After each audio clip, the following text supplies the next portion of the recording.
Okay, so more about taxes. Great. We've heard the word taxes a lot. I'm going to repeat it a lot soon. So our beautiful service, as Christian introduced it, was called, or is still called, Grundsteuererklärung für Privateigentum. Handy title, very catchy, we love it. But basically it was just handing in your property tax declaration. I don't know if you've heard it, that was 2022. There was a new law released that everyone who owns a property like a house or a flat, they had to hand in all their data of the houses, the owners and stuff again, so that the taxes can be recomputed. That is basically it. Oh, right, that's me. Hi. I'm Frederike, or just short Frede.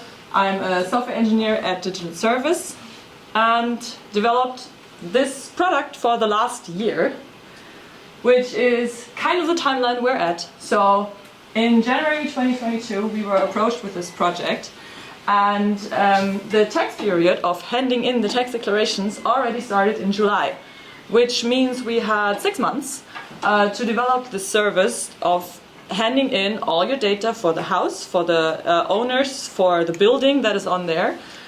As you maybe can imagine, pretty complex data. So we had, and I'm here to tell you how we approached that, basically. So in January 2022, there were 2 ways to hand in your tax declaration freely, which was first you could fill out a paper forms, we love them, or you can do it via Elster. We also love Elster because of its complexity and ways, so it is basically built for professionals, right? So you can do all the taxes there. You have all the fields that are available, but our approach or our goal was to build this, but in a more user-centric way. That was basically it. So the team was assembled. We were 2 product managers, 5 developers and 2 designers working on this, together with our beloved project partners from the Ministry of Finance, who were very closely working together with us, especially in this first 6 months of development. I'm going to talk about how we work together in a little bit. So, but we had this iterative approach, right? You're gonna hear the words iteratively and maybe also discipline, overarching, a lot in the talk. But we really wanted to do a very, very small first iteration before even launching, which means that we just launched a landing page.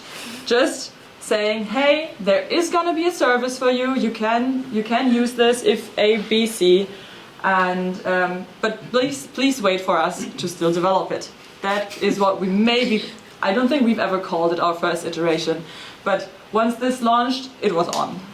It was on. We really had to develop it, and that launched in March of 2022, which means we still had a few months to develop the rest of the service. And this is the exciting part, right? Because how did we develop this service? Well, so there was this paper form, as I've mentioned before. In this paper form there was 16 pages, so 16 pages of fillable fields, and on the other side Elster had an API where we could potentially fill out 246, so about 250 different unique fields. Great! So, of course, our approach was not to just hand the users the 250 fields, please fill out whatever you need, which is exactly what happens, of course, in the paper prototype. Please fill out all those fields and find out which is applicable for you. So, what we actually tried to do in this first discovery phase, or whatever you want to call it, is to find out which field is relevant for our target group, and also what is our target group.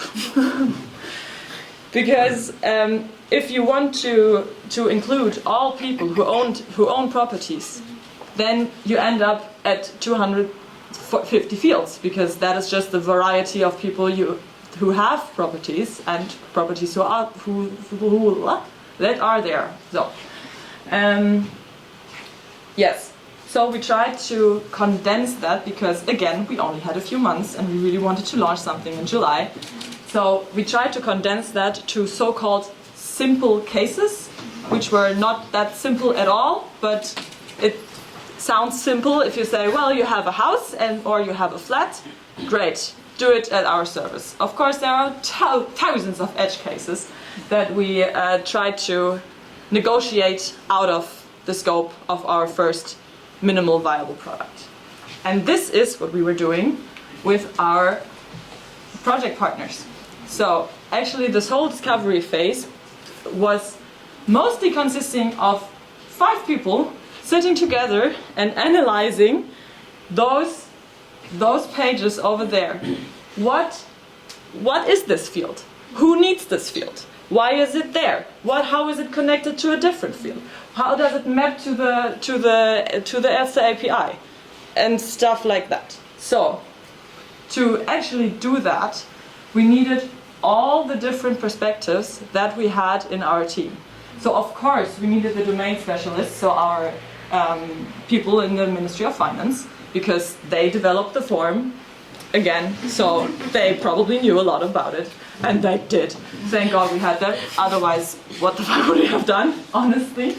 And then of course we needed our designers who persistently asked the domain specialist, okay, no, I know that does make sense to you, but it doesn't make sense to anybody else, so please explain, what is the example? Just give us an example. What is with this example? Does it still fit? And tons of conversations like that.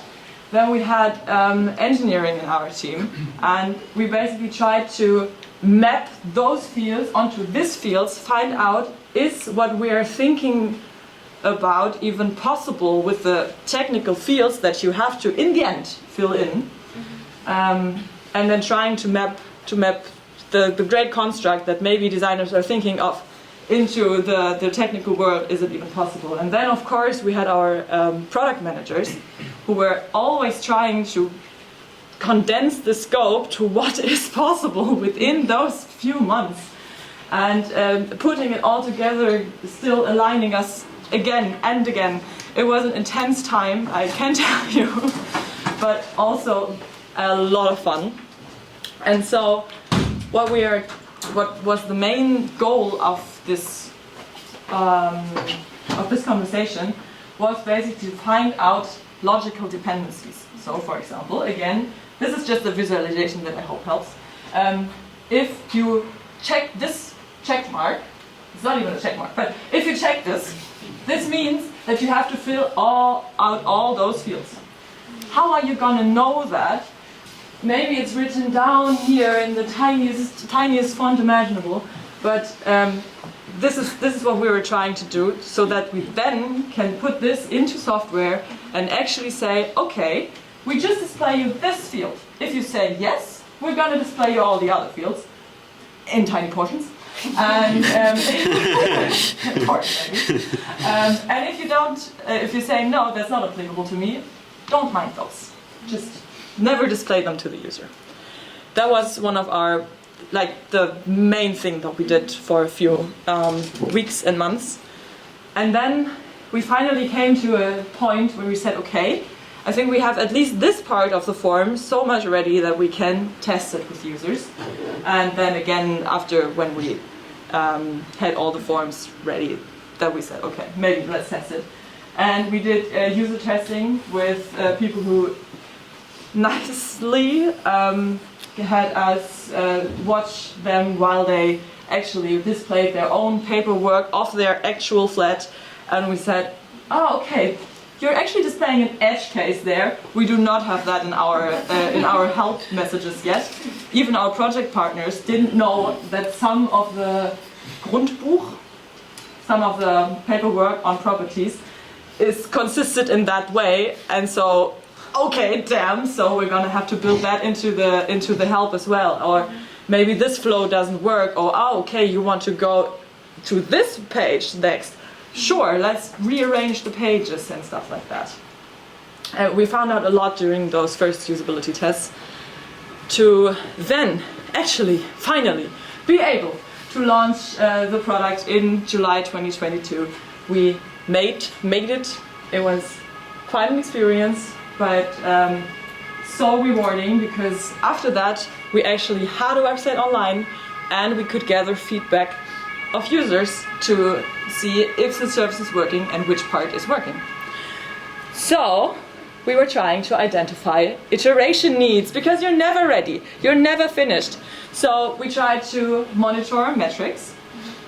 For example, the funnel metrics, how many people visited the site, how many of them were even eligible for our smaller target audience who registered.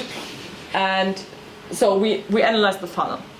To be very honest with you, this is not the way we iterated the service, really. It was one source of data, but not the main source we used for iteration. What we really did is read support requests.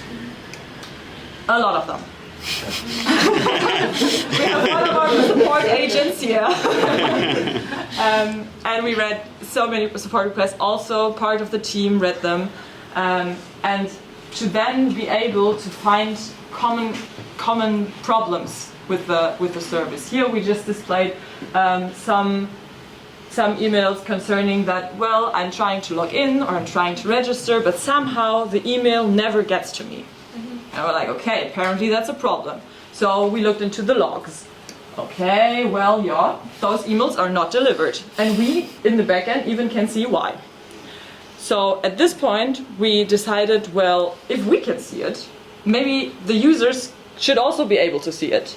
And we just built in, sounds very bland, but it took knowing the problem at least to see that this is a thing. So if you try to log in, we could tell you now that this email actually doesn't exist. Maybe go back and change it. Or the email is getting delayed. Maybe try again or just wait a few seconds. So this is just one example of an iteration that we did, and that's it. So we did this iteration, and I mean, you can imagine what types of iterations there were. Not even speaking about just tiny copy iterations, that does not even count. And I think that is already it. So that in the end, I mean, the product is still online. You could still do your text declaration, although in January 2023, actually it was expired. So if you still have to do that, you're late. You should do it. And maybe use this site, because honestly, I'm very proud of it. And the feedback we got from about 1 million, not quite, but 1 million, text declarations actually was pretty positive. A lot of people really liked our product and were finished in roughly 30 minutes to do all their texts. And if you've ever done a text declaration, maybe at Elsa, you know that it can take quite some time. Alrighty, that's me. Questions?